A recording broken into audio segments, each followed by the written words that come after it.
Você escreveu com uma dúvida se o cristão hoje não precisaria ser batizado. E isso foi porque você leu um texto e que o autor ensina esse tipo de coisa. Mas o autor do texto que você enviou, até a cópia para mim, está totalmente equivocado quando ele fala do batismo como algo que já não seria necessário para o cristão. O batismo continua, sim, a fazer parte das ordenanças que o cristão deve guardar. Ao afirmar que o batismo não faz parte, citando agora o texto que você enviou, o batismo não faz parte do programa de Deus para o seu povo hoje, o corpo de Cristo. Ao afirmar isso, fica claro que o autor do texto não entende a diferença entre o corpo de Cristo e a casa de Deus, entre as coisas que são para o céu e as coisas que são para a terra. A casa de Deus é a esfera da profissão cristã e inclui todos os que foram batizados em nome de Jesus. E entenda que não existe um batismo em nome de Jesus no sentido da fórmula a ser dita no momento do batismo, mas no sentido de ter sido batizado em nome de Jesus, que significa ter sido batizado com a autoridade delegada pelo Senhor Jesus para isso e na forma como ele a delegou, ou seja, em nome do Pai, do Filho e do Espírito Santo. O corpo de Cristo é a igreja e inclui apenas os salvos por Cristo, mesmo aqueles que não foram batizados nas águas. Fica mais fácil entender se nós considerarmos que as coisas referentes à casa de Deus se aplicam a este mundo, ou seja, são coisas com data de vencimento.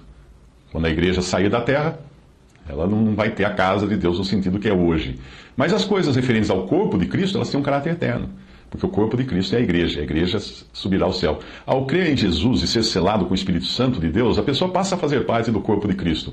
Ao ser batizada nas águas, ela passa a fazer parte da casa de Deus e a levar neste mundo a responsabilidade do nome ao qual ela foi associada, ou seja, Jesus, mesmo que não tenha sido genuinamente convertida.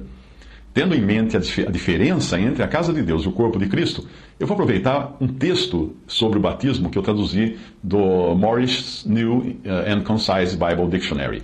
É uma excelente fonte de referência esse dicionário bíblico, porque ele contém a sã doutrina, ele está em inglês e ele pode ser acessado na web. Você pode procurar por Concise Bible Dictionary, que você vai encontrar.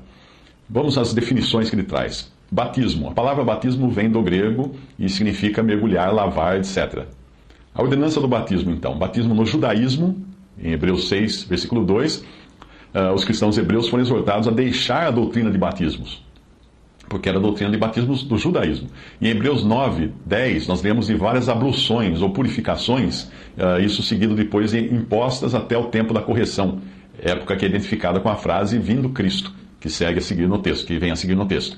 Isso demonstra que os batismos mencionados ali, nessa passagem de Hebreus, faziam parte do ritual judaico, no qual existiam vários banhos e lavagens, mas nenhuma dessas coisas tinha a ver com o batismo do Novo Testamento, o qual é uma ordenança de iniciação que coloca o batizado em uma nova posição. O Mar Vermelho, 1 Coríntios 10, 2, era uma figura disto, desse batismo. Os cristãos judeus estavam sendo exortados a abandonarem os ritos judaicos de purificação, ali na carta aos Hebreus, os quais não deviam ser novamente colocados como fundamento. Além disso, costuma-se mencionar que os judeus recebiam seus prosélitos pelo batismo. Nós não temos qualquer registro disso no Antigo Testamento, e Joséfo, o historiador Joséfo, que detalha os rituais necessários para a recepção de um prosélito, não faz menção do batismo. Ocorre que Maimônides afirma que os prosélitos eram recebidos assim, mas esse escritor nasceu em 1135 d.C., portanto, muito tempo mais tarde, para saber o que seria o costume na época dos autores contemporâneos ao Antigo e Novo Testamento, que nada falam a respeito. Segundo ponto, agora também desse dicionário bíblico, o batismo de João Batista. Este era feito especialmente no Rio Jordão, ao qual as multidões compareciam e do qual é repetidas vezes dito tratar-se de um batismo de arrependimento, em Marcos 1,4, Lucas 3,3, Atos 13,24 e Atos 19,4. João desafiava as multidões que iam a ele para que fossem batizados para poderem dar frutos dignos de arrependimento, como fala em Mateus 3,8 e Lucas 3,8. Ele batizava aqueles que chegavam confessando os seus pecados, Mateus 3,6. E exortava o povo a crer naquele que viria após si, isto é, em Jesus Cristo, conforme Atos 19,4 e João 1,29, João 1,36. O remanescente fiel, de judeus fiéis, que era batizado por João Batista, assumia então um terreno separado da nação, aguardando a vinda do Messias. Eles exercitavam um juízo próprio e se apartavam da condição pecaminosa da nação. O Senhor foi batizado por João, assumindo assim o seu lugar entre os arrependidos em Israel, não como alguém que confessasse pecados, mas para cumprir toda a justiça, como ele mesmo diz. Assim nos convém cumprir toda a justiça. Mateus 3,15. Agora vem o batismo cristão. Nós vimos que João Batista pregava o batismo de arrependimento. Durante o ministério do Senhor, antes da cruz, alguns foram batizados a ele, a Jesus, como Messias, como fala em João 4, versículo 1. Após a sua morte e ressurreição, Pedro pregou não o arrependimento, mas o Jesus rejeitado como estando exaltado então, e feito Senhor e Cristo. Quando as pessoas eram tocadas nos seus corações, ele dizia a elas, arrependei-vos, etc. Mas o batismo era para a remissão dos pecados, porque a obra agora tinha sido completa na sua totalidade. Eles eram batizados para a remissão dos pecados, administrativa e governamentalmente falando. Atos 2,38. Romanos 6, 3 e 4 dá o significado do batismo cristão para os santos que muito tempo antes tinham sido batizados. Ele fala da morte de Cristo, aquele que é sem pecado, como sendo morte para o pecado e para a condição em que o homem estava. E tira conclusões disso para nós, considerando que ele ressuscitou. Eles foram batizados em sua morte, isto é, são participantes dela.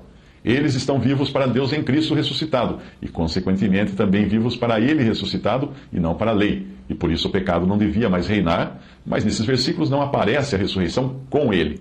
O batismo é prefigurado pela passagem de Israel através do Mar Vermelho e não pelo cruzar do Rio Jordão, embora a ressurreição seja acrescentada em Colossenses 2,12, como tendo os pecados sido deixados para trás. Lá diz, perdoando-vos todas as ofensas.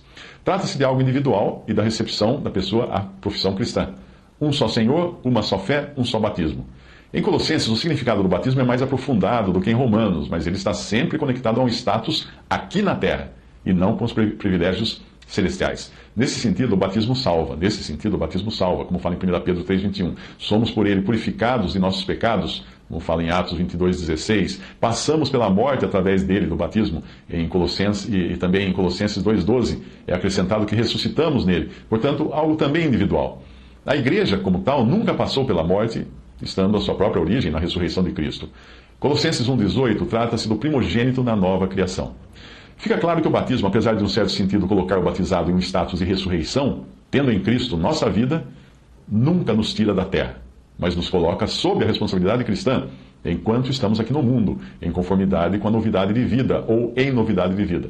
Em 1 Coríntios 10, 1 a 6, há uma advertência. Eles foram batizados, etc., mas Deus não se agradou da maior parte deles. Uma mera posição sacramental, como é o batismo, não é suficiente. Nós devemos ficar fundados e firmes na fé, como fala Colossenses 1,23. Como batizados, nós somos chamados a andar neste mundo como mortos e ressuscitados, como se andássemos em um deserto. Trata-se da expressão da parte externa e visível da igreja na sua profissão de fé. Um só Senhor, uma só fé, um só batismo. No batismo, nós recebemos uma boa consciência pela ressurreição, como fala 1 Pedro 3,21. Nós lavamos nele os nossos pecados, confessando o nome do Senhor, como diz Atos 22,16. Somos recebidos por meio dele, por meio do batismo, no lugar de responsabilidade do povo de Deus nesse mundo. Com Pedro, nós vemos o batismo cristão mais conectado com o reino dos céus, conforme Mateus 16,19, Atos 2,38 e Atos 10,48. Porém, com Paulo, o batismo estava conectado com a casa de Deus, quando ele mencionava a casa de Deus. Paulo tinha uma nova comissão. Ao contrário de Pedro, Paulo não é encontrado ministrando no meio de um povo conhecido que possuía promessas, chamando almas para fora desse povo ao arrependimento, para que pudessem receber a remissão e fossem separados daquela geração.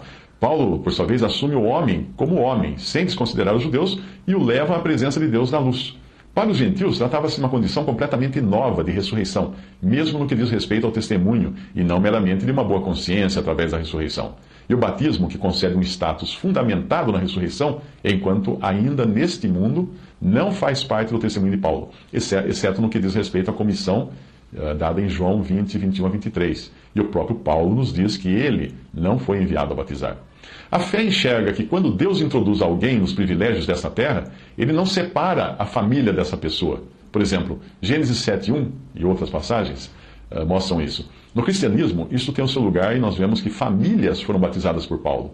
1 Coríntios 1,6 e também 1 Coríntios 7,14. No final do Evangelho de Mateus, nós temos um mandamento conectado com o batismo e com a missão apostólica dada exclusivamente aos gentios. Mas ali nada há de arrependimento ou de remissão. Trata-se simplesmente de fazer discípulos dentre as nações, batizando-os e ensinando-os. Mateus 28, 19 a 20. No seu sentido amplo, esta passagem contempla uma obra que ainda será feita no final pelo remanescente judeu para com os gentios.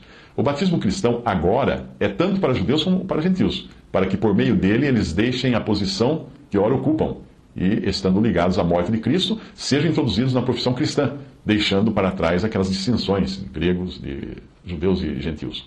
A direção em Lucas 24:47 é no sentido do arrependimento e remissão de pecados. Em Marcos 16:15 e 16, a salvação pertencia àquele que cria e era batizado, porque se não o fizesse, ele estaria se recusando a ser cristão.